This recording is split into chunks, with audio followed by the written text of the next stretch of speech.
কিন্তু এই পালানোর দৃশ্য ভিডিও করে ভাইরাল করেছিল কে? এই প্রশ্নের জবাব খুঁজতে গিয়ে বেরিয়ে এসেছে এমন এক ভয়ঙ্কর সত্য যা শুনলে আপনার গায়ে কাঁটা দিয়ে উঠবে। শেখ হাসিনা পালিয়ে গেছে, শেখ হাসিনা নাই, শেখ হাসিনা চলে গেছে, শেখ হাসিনা পালায়নি।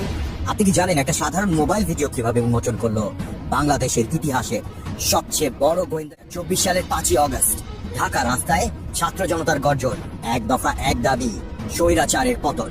রাজপথে কোটি কোটি মানুষের পদধ্বনি, গন্তব্য একটাই, ফ্যাসিবাদের বাসভবন, গণভবন। আর ঠিক সেই মুহূর্তেই কুর্মিটোলা বিমানবন্দর থেকে হেলিকপ্টারে করে পালিয়ে গেলেন শেখ হাসিনা। কিন্তু এই পালানোর দৃশ্য ভিডিও করে ভাইরাল করেছিল কে? এই প্রশ্নের জবাব খুঁজতে গিয়ে বেরিয়ে এসেছে এমন এক ভয়ঙ্কর সত্য যা শুনলে আপনার গায়ে কাঁটা দিয়ে উঠবে।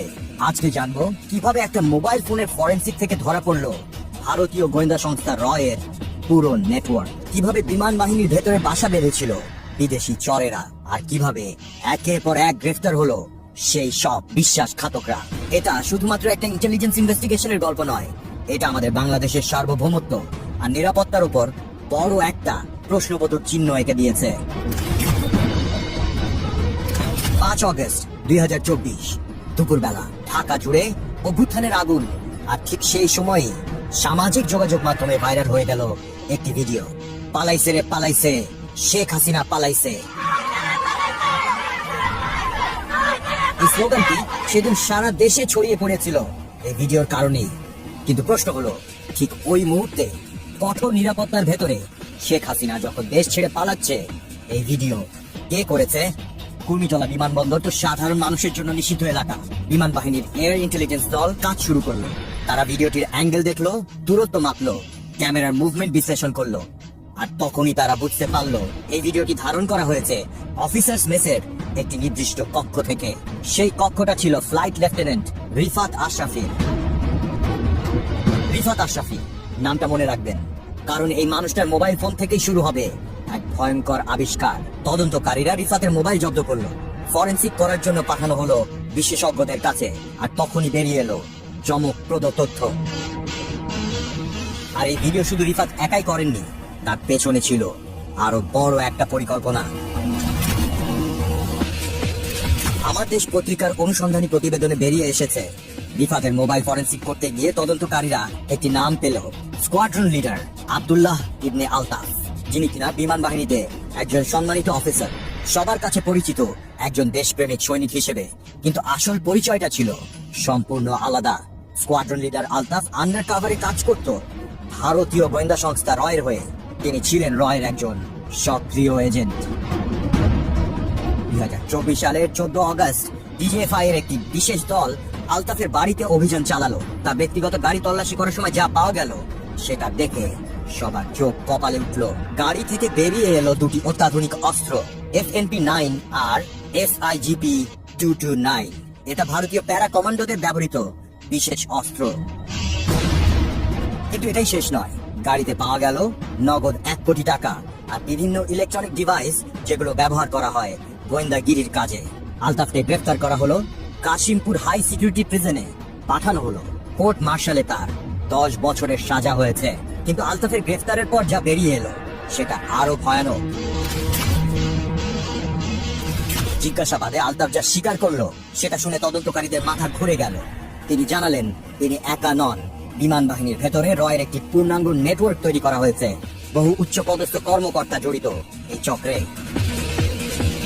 তদন্ত করতে গিয়ে 6 জন উচ্চপদস্থ কর্মকর্তার নাম বেরিয়ে এলো। Air Vice Marshal M Awal Hossain, Air Vice Marshal Zahidul Sayeed, Air Commodore Aminul Haque, Group Captain Faruk, Group Captain Shamim, Wing Commander Sayeed Mohammad. এই সবার বিরুদ্ধে রয়ের সাথে যোগাযোগের প্রমাণ পাওয়া গেছে। তদন্ত চলছে, সবাইকে বাধ্যতামূলক অবসরে পাঠানো হয়েছে। এখন আসি সব থেকে ইন্টারেস্টিং পার্টে, কিভাবে অফিসারদের জালে ফেলেছিল। তদন্তে জানা গেছে আলতাফ রয়ের কাছ থেকে পেয়েছিলেন একটি ব্র্যান্ড নিউ হুন্ডাই গাড়ি। শুধু তাই নয়, নিয়মিত তার কাছে নারীদের পাঠাতো, প্রভাব আর প্রলোভনে আটকে ফেলতো। এটাই হলো রড কৌশল। প্রথমে প্রলোভন দেখায়, তারপর ব্ল্যাকমেইল করে। কিন্তু এই গোয়েন্দা চক্র শুধু বিমান বাহিনীতেই সীমাবদ্ধ ছিল না। আলতাফের জিজ্ঞাসাবাদ চলতে থাকলো আর প্রতিদিন বেরিয়ে আসতে থাকলো নতুন নতুন নাম। 4 জন পুলিশ কর্মকর্তার নাম এলো যারা রয়ের নেটওয়ার্কে জড়িত। ডেপুটি কমিশনার জসিমউদ্দিন মোল্লা, এডিসি রফিকুল ইসলাম, তানজিল আহমেদ, এপিবিএন এর এএসপি রফিকুল ইসলাম। কিন্তু সবচেয়ে বড় ধাক্কা এলো যখন আলতাফের ঘনিষ্ঠ বন্ধুর নাম বেরিয়ে এলো, ডিবির গুলশান জোনের সহকারী পুলিশ কমিশনার ইফতেখার মাহমুদ। ইফতেখারকে গোপনে গ্রেফতার করা হলো। শুরুতে ইফতেখার অস্ত্রসহ হাউস অ্যারেস্ট ছিলেন, পরে গ্রেফতার দেখানো হয়। এই তদন্তের মাধ্যমে একটি ভয়ানক সত্য বেরিয়ে এসেছে। বাংলাদেশের সামরিক কাঠামোর ভেতরে বিদেশি গোয়েন্দা সংস্থার অনুপ্রবেশ এখন আর আশঙ্কা নয়, এটা বাস্তব সত্য। এই পুরো ঘটনাটা শুধু একটা গোয়েন্দা কেলেঙ্কারি নয়, এটা বাংলাদেশের সার্বভৌমত্বের প্রশ্ন। ভাবুন তো, একটি বিদেশি গোয়েন্দা সংস্থা আমাদের সামরিক বাহিনীতে এভাবে ঢুকে পড়েছে, আর তারা আমাদের সকল গোপন তথ্য পেয়ে যাচ্ছে, আমাদের নিরাপত্তা পরিকল্পনা জানছে। এর মানে হলো আমাদের জাতীয় নিরাপত্তা মারাত্মক ঝুঁকিতে ছিল। কোনো গুরুত্বপূর্ণ সিদ্ধান্ত নেওয়ার আগেই সেটা চলে যেত প্রতিবেশী দেশের কাছে। এই নেটওয়ার্কের কতটা গভীর শেকড় ছিল আর কে কে জড়িত, এই প্রশ্নগুলো এখনো রহস্যে ঢাকা। সেনাবাহিনী, ডিজিএফআই আর এয়ার ইন্টেলিজেন্স একসাথে কাজ করছে এই চক্র সম্পূর্ণভাবে ভেঙে দিতে। তারা বার্তা দিয়েছে বাংলাদেশের মাটিতে বিদেশি গোয়েন্দাদের কোনো জায়গা নেই। একটি মোবাইল ভিডিও, একটা ফাঁস হওয়া দৃশ্য, আর তার থেকে বেরিয়ে আসছে একটা গোয়েন্দা চক্র। এই ঘটনা আমাদের চোখে আঙ্গুল দিয়ে দেখিয়ে দিয়েছে যে আধুনিক যুগের যুদ্ধ শুধু সীমান্তে হয় না, সেটা হয় আমাদের ঘরের ভেতরেও। রয়ের এই নেটওয়ার্ক শুধু তথ্য সংগ্রহ করতো না, তারা প্রভাব বিস্তারও করত, আমাদের সিদ্ধান্ত গ্রহণ করার প্রক্রিয়ায় হস্তক্ষেপ করত। এটা ছিল এক ধরনের শ্যাডো ওয়ার, যে যুদ্ধে আমরা জানতেই পারি না কে আমাদের বন্ধু আর কে শত্রু। কিন্তু এখন আমরা সতর্ক। এই চক্র ভেঙে দেওয়ার মানে শুধু অপরাধী শনাক্ত নয়, এটা আমাদের স্বাধীনতা আর নিরাপত্তার লড়াই। এই লড়াই এখনো চলছে, কারণ আমাদের দেশের ভেতরে থাকা এই ছায়া শত্রুরা আজও সক্রিয় থাকতে পারে। আজকে যে গল্পটা শুনলেন, এটা একটা সতর্কতার গল্প। একটা মোবাইল ভিডিও কিভাবে উন্মোচন করতে পারে পুরো গোয়েন্দা নেটওয়ার্ক।